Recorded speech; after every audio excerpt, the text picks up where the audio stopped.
This episode is brought to you by ExpressVPN. They say space is the final frontier, but what if it's just the beginning of all explorations and experimentations? And what if some experiments require entire galaxies to conduct them?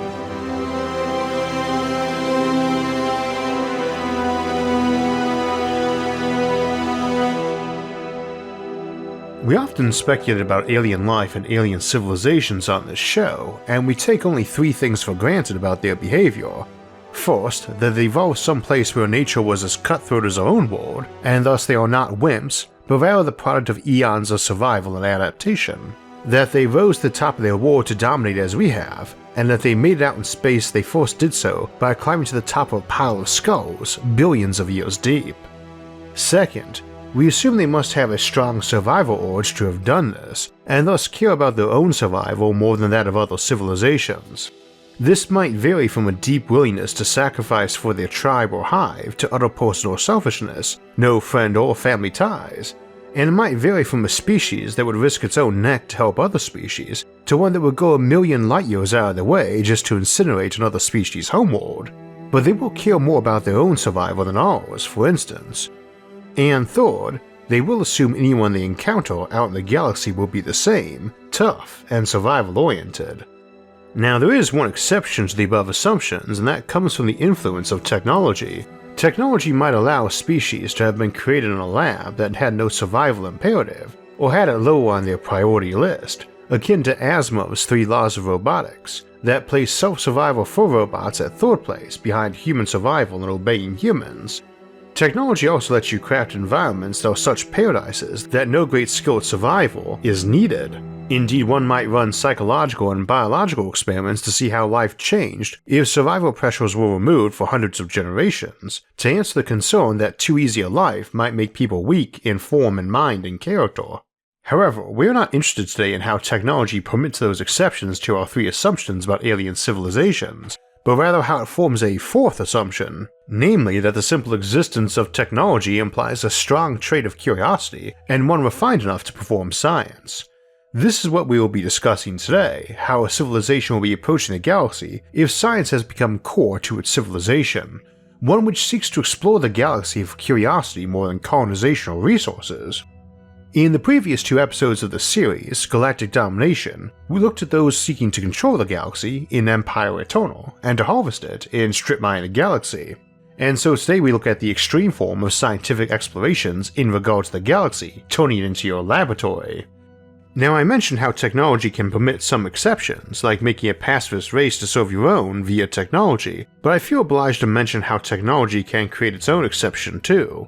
One of the next scripts on my plate to write is on human-machine teaming, and is not a script but rather a presentation to MIT Lincoln Labs that I will probably adapt into an episode 2, but I had gotten to chat with one of the experts, Robert Cedar, on the topic, and something he pointed out, that in many ways the best technology or best use of artificial intelligence was in making it invisible. Not hidden in the sense of being covert, but simply so well integrated and silent in function that it's just a background invisible thing. The best toaster is not one capable of holding complex conversations with you, but rather one that knows what you want and hopefully before you even ask.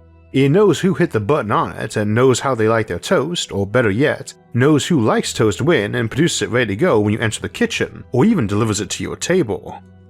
This is a recurring concept in more and more devices as we move into smart homes, things which learn to anticipate our personal wants, but in the sense of invisibility has long been true of a lot of software too.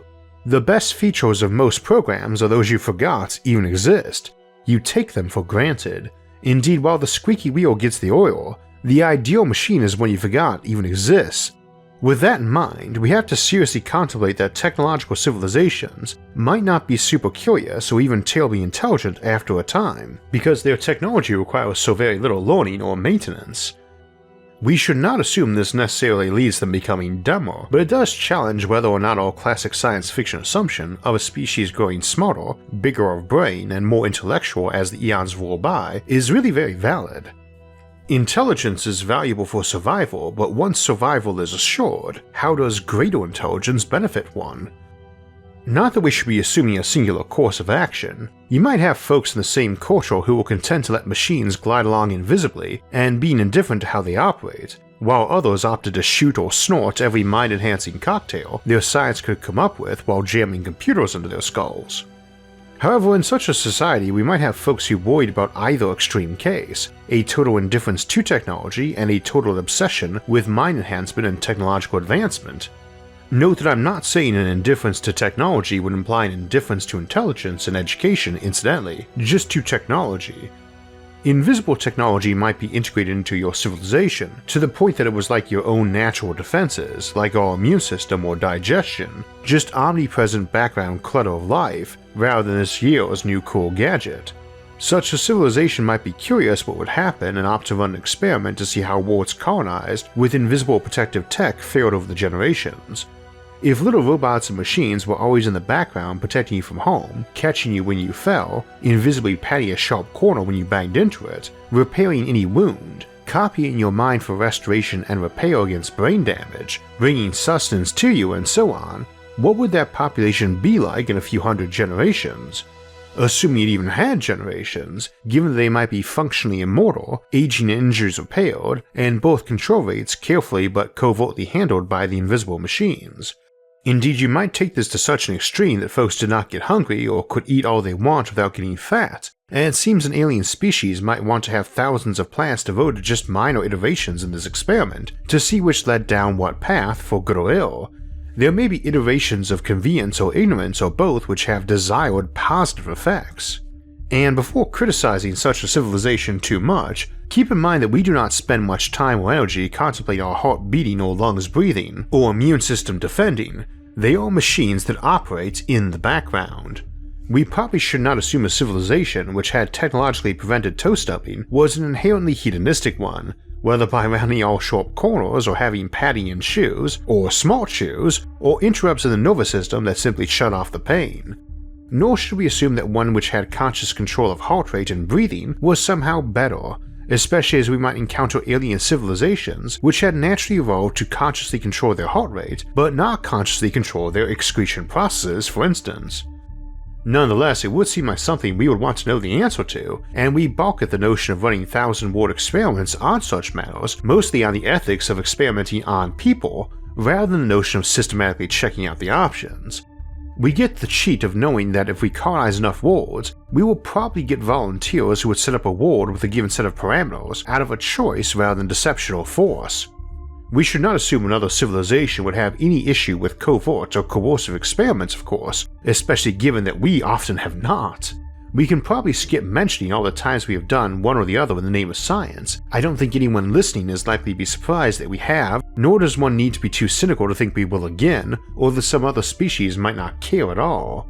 On the flip side, you can run an experiment on 1,000 worlds without coercion simply by asking for volunteers, and in many cases without them needing to be in the dark about the experiment either.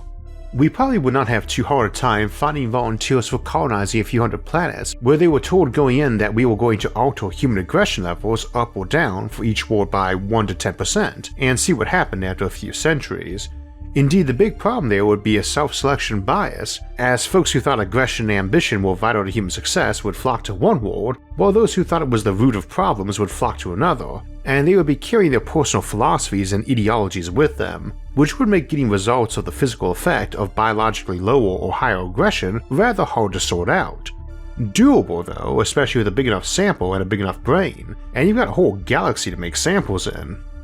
That's something to keep in mind. Experiments like these with proper control groups could be tabulated and sorted by a 10-year-old, or a very simple AI of the kind we already have. It is just number crunching around a fairly simple problem. A civilization might get a lot of science done just by having their invisible AI in the background be authorized to check how minor alterations in various human instincts and imperatives affected us. Quick side note on that though, speaking of human imperatives and machine imperatives, I mentioned Asimov's 3 laws of robotics earlier. Prevent harm to humans, do what humans tell you, and prevent harm to yourself in that order, and also the implied equivalent for humans and aliens in terms of natural selection, not producing wimps or folks who don't care about surviving. We should probably emphasize though that when we say humans have a will to survive or a will to protect their species, that is only true in a meta sense. Evolution is really about the notion of self-sustaining concepts or algorithms. You don't have some internal prime directive not to die, you've got a host of reflexes and safeguards which fire off to prevent something often damaging or lethal, each of which popped up separately and randomly at some point in our ancestors' existence. You no more want to survive biologically than your house wants to stay warm or cold. It is insulated, not programmed to be insulated. Of course, modern thermostats are a lot smarter about temperature, and neither insulation nor thermostats are evolved traits. They are textbook examples of intelligent design, but that also may be an issue out in the stars and where a big laboratory comes up. We might need to test new traits and how they help or hinder in unexpected ways when added to complex systems. This is the field of cybernetics, incidentally, the term originally meaning how to analyze and predict changes to complex systems with feedbacks, and the notion of modern cyborg or cybernetic organisms just arose from that. But obviously cyborgs as a future for humanity is something that's very likely to arise too. Running tests on how cybernetic or genetic augmentation altered a person's psychology or civilization's overall behavior is another one you might need a big lab for. We also need to be considering what their core motivation for running experiments is, because it probably is not their immediate survival or convenience, not when we're talking about a civilization, individual, or group whose main motive for going out in the galaxy is science. The real galaxy is not like Star Trek, where you're going to find some weird new physical phenomena every other episode. The galaxy might turn out to be very interesting in biological and botanical offerings if life is common, even non-intelligent life. Indeed, it might be quite interesting geologically too, but there's not going to be much to interest physicists in terms of the fundamental laws of the universe. When we start talking about galactic scale experiments a physicist might want to conduct, then it isn't exploring every new system, it's making some supercollider that is a ring around the entire galaxy, or some telescopic grid that lets us create an array that wide. Experiments might include things like trying to make a Kerr ring out of a Kepler rosette of neutron stars. Think of several neutron stars carefully pushed into a circle together, orbiting as a group to avoid merging. Such a collection of dense mass objects might form a black hole which had no singularity in its center, or a big ball of burning matter there either, and thus might be a traversable object coming out in a hypothetical white hole. Something like this is buildable with sufficient brute force application of energy and matter, but the galaxy does offer that to us. For a civilization focused on science, then each star can power massive computers for modeling experiments, or simulating scenarios or tabulating experimental data. Every chunk of matter has its use in building or powering experiments or fueling the creation of more scientists.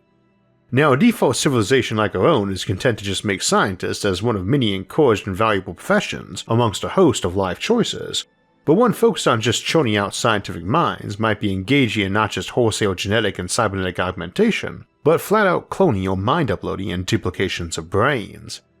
Very approximately, a Matriarchal brain, a multi-layered stellar engine that uses all the power of a star to run computation, would permit either one massive singular brain of that scale, or the emulation of 10 to the 34th human brains, or 10 billion trillion Einsteins. And that's just one single star like our own. Some stars offer 1,000,000 times more power to calculate with. You are presumably trying to create minds more powerful and clever than Einstein, and presumably want some diversity of expertise and method, but imagine what 1,000,000 Einsteins might accomplish if each lived 1,000,000 years, then consider that such a Matriarchal brain, just one of them, would be able to replicate those 1,000,000 Einsteins for 1,000,000 years, each in just a quintillionth of a second.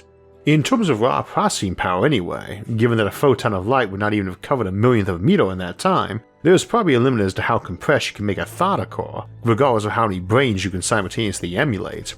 If you want to run trillions upon trillions of people at a time, and probably at a subjective time rate far faster than normal human timelines, Matriarchal brains are a great way to go about it, and as an alternative to colonizing 1,000,000 planets just to test how slightly varying levels of aggression or ambition, or depression or hardship affected civilizations, being able to run those as simulated people on a Matriarchal brain might appeal to such scientists.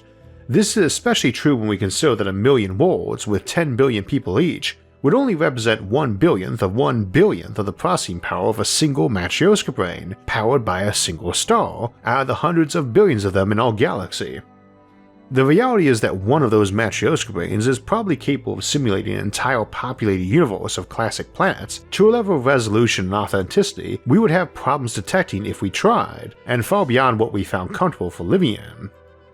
Now, we don't really expect civilizations to be constrained to those classic planet colonization models anyway, in favor of Dyson swarms and parallel options, which let you comfortably pack billions of times more people into a solar system than a planet would permit. However, it would seem like a civilization very focused on scientific research and trying to maximize available calculation power might not be one terribly focused on running cultural simulations on a trillion worlds anyway, but it probably depends on what they are researching, and we tend to take for granted that they're pondering deep physics problems, when my own gut guess as a physicist is that the underlying rules of the universe probably are not infinitely recursive and complex, and indeed probably going to turn out to be pretty simple compared to all the other emergent areas of science, life, and thought. They are likely to be spending lots of effort on existential issues, though that's just my own guess, and that might well require vast human experiments, or they might be trying to crack entropy or light speed limitations or time travel. On that topic though, one issue with human research is the time factor of getting results, especially multi-generational ones, and absent time travel you rather have to be patient to get results. In science fiction, we'll sometimes see civilizations created inside accelerated pockets of space-time where things run much faster. We even see cases where humans live shortened lives for experimental purposes, like on the planet Argos in the Stargate SG-1 episode Brief Candle, where everyone only lives 100 days. That particular episode has the experiment as a product of a rather amoral and vicious creature playing God, literally impersonating one in this case, and thus is assumed to be evil, but given that the folks in it seem to grow to full human knowledge and maturity in well under 100 days, for reasons unknown, that would seem to have positive effects for some applications. Regardless, one thing you can do with the whole Galactic Lab is play with time, possibly by unknown methods to speed it up. If such things exist, folks with a galactic scale of research will doubtless figure them out. But at a minimum, we can slow time around very massive objects like black holes, and thus a civilization could speed everyone else up, from their perspective, while running their experiment galaxy-wide while hiding themselves in that slow time field to await results, though it would seem easier just to employ some sort of periodic freezing or stasis to jump forward in time that way, waking for a day every century or so. This is another case where simulation is handy though, because if you can emulate a human mind with a certain amount of processing power, or an entire civilization with a certain amount of processing power in a simulated reality, then you can run that thing 1,000 times faster with 1,000 times more processing power. Note that we are assuming proper emulation, essentially full and total simulation of a human neuron, not some minimalist or partial approach, which might work too in many cases. We're assuming here there's no aspect of humanity that can't be emulated on a computer, which is a big assumption to be fair. This doesn't have to do with whether or not a civilization can emulate people correctly, but whether or not it's possible at all, and that's something we can't say yet, but presumably it can be done if there's no supernatural aspect of humans like a soul or so on, and we don't know from a scientific perspective if there is or is not. That's the sort of big question a super advanced civilization might expend galaxies worth of resources trying to answer, or similarly, if there's any universe beyond our observable one, be it multiverses or higher layers of reality or whatever, and it raises one final point for consideration today, which is the motivation for the research. Fundamentally, we are asking what a civilization would be like if it were principally interested in the galaxy for scientific ends. And much like with our discussion of hypothetical alien civilizations, where we ask what a species might be like that was trying to hide or was conquest-oriented or was making crop circles, we can do that in regard to scientific focus. A civilization wanting to seek out every anomaly, Star Trek style, probably won't be doing that in our galaxy because there won't be many anomalies. They'd likely be focused on trying to find ways to get to other realities with different physics instead. Or one interested in simply modeling human behavior might be interested in cannibalizing the galaxy to build lots of petri dish habitats to experiment on unknowing and unwilling people, or they might opt to build countless virtual worlds instead, but they probably aren't classically colonizing planets. Folks trying to build a Kura-ring style wormholes probably are shepherding or making neutron stars. One focused on beating entry probably would show a footprint that was about minimizing it presently too, which would see them snuffing out stars before they could form and burn their precious hydrogen. But when it comes to the big existential questions, those presumably limit what they can do experimentally too. Consider a civilization which thinks it entirely ethical to use trillions upon trillions of people like disposable test tubes to conduct sociological research doesn't really seem like one trying to find out how to make folks happy and fulfilled. A civilization which does not believe life has any underlying purpose isn't out there building a giant computer to ask what the purpose of life, the universe, and everything really is, because they don't think it has one. If you believe it has one, then there's good odds you also believe there's some non-subjective concepts for right and wrong and good and evil that you shouldn't be breaking for research purposes either. Taken as a whole, while we often imagine ourselves or some ancient and wise alien species engaged in million-year-long experiments across the whole galaxy, I can't say I find this a very probable scenario for a civilization's main focus for why they wanted to engage in galactic domination. Not because you might not go to extreme lengths to carry out experiments or prevent others interfering with them, but because I can't think of any experiments you would run that might call for that.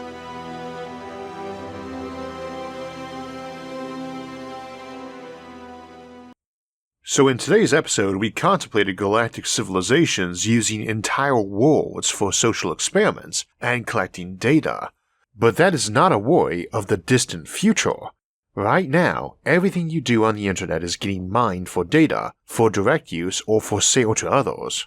And while there are tons of conveniences, there are a lot of drawbacks too, like your internet provider being able to see all the sites you visit, even in incognito mode, and selling a log of your activity to advertisers.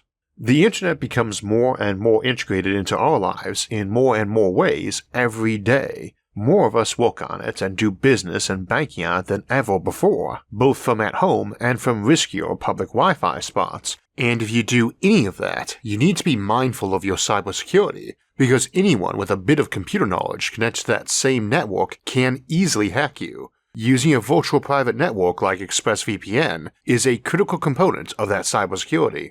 Your data is yours. You should control when, what, and who it gets shared with. And by hiding your IP address from websites, you help cut down on your risk and data exposure.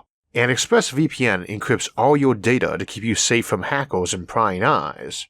And unlike many VPNs, ExpressVPN does not slow down your internet, and I found it incredibly fast and easy to use. It is also easy to use on all your devices, including on your router, so even your guests or less computer-savvy family members can be protected. So if you're like me and believe your online activity is your business, you can find out how you can get 3 months free by clicking the link in the description below, expressvpn.com/IsaacArthur. So this wraps us up for today and for July, but we'll jump right into August next week with a look at embracing nuclear power. And the week after that, we'll look at what the next space station after the ISS will be, before we have our mid-month Sci-Fi Sunday episode, Alien Artifacts and Xenoarchaeology, on August 15th. Then in 3 weeks, we'll look at fusion propulsion designs and concepts for spaceships, before closing the month out by heading all the way out to the edge of the universe, on Thursday, August 26th. Then we'll have our monthly livestream Q&A on Sunday, August 29th at 4 p.m. Eastern Time. If you want to know us when those and other episodes come out, make sure to subscribe to the channel, and if you'd like to help support future episodes, you can donate to us on Patreon or on our website, isaacarthur.net, which I'll link in the episode description below, along with all of our various social media forums, where you can get updates and chat with others about the concepts in the episodes and many other futuristic ideas. You can also follow us on iTunes, SoundCloud, or Spotify to get our audio-only versions of the show. Until next time, thanks for watching, and have a great week.